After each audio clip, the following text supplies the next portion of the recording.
पक्ष सोडणाऱ्या आमदार खासदारांवर राज ठाकरेंचा निशाणा. प्रश्न विकत घेणाऱ्यांचा नाही, विकलं जाणाऱ्यांचा असल्याचं राज ठाकरेंचं मत. भाजप आता जे पायंडे पाडेल तेच त्यांच्यासमोर येणार असल्याची ही टीका. भाजप म्हणजे उलटा पिरामिड.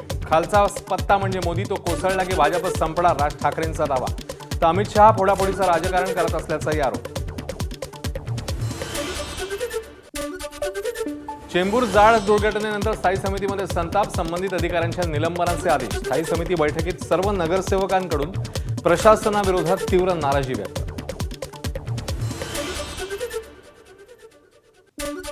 अकोल्यामध्ये ओबीसींच्या स्वतंत्र जातनिहाय जनगणनेचं करता आंदोलन. ओबीसी आरक्षण हक्क संरक्षण परिषदेच्या वतीने करण्यात आलं एल्गार आंदोलन.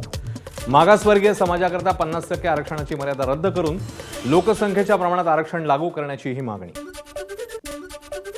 रायगडच्या पेण तालुक्यातल्या कळवे ग्रामस्थ आक्रमक. रस्त्यावर पाणी तुंबल्यानं ग्रामस्थांचा रास्ता रोको. साचलेल्या पाण्यातच मांडला ठिय्या.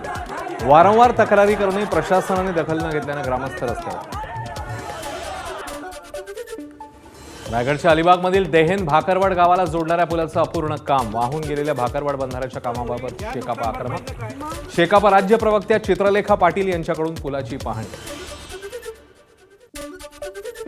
मीरा भाईंदर आणि वसई विरार पोलीस आयुक्तालयाची मोठी कारवाई. 67 गुन्ह्यांमधील 238 कोटी 18 लाखांचा अंमली पदार्थ नष्ट. जागतिक अंमली पदार्थ विरोधी दिनानिमित्ताने पोलिसांची विशेष मोहीम. परभणीच्या पालम तालुक्यातल्या चाटोरी गावात अट्टल मोबाईल चोराला अटक. मेडशी गावात एक व्यक्ती महागडे मोबाईल विकत असल्याच्या गुप्त माहितीच्या आधारे कारवाई. आरोपीकडून 2,75,000चे 18 मोबाईल जप्त. सोन्या चांदीच्या दरात घसरण सुरू. सोनं 1,500 रुपयांनी तर सोनं 1,40,000 प्रति तोळ्यावर. चांदीच्या दरात 2,000ची घसरण. सोनं 2,25,000 रुपये किलो.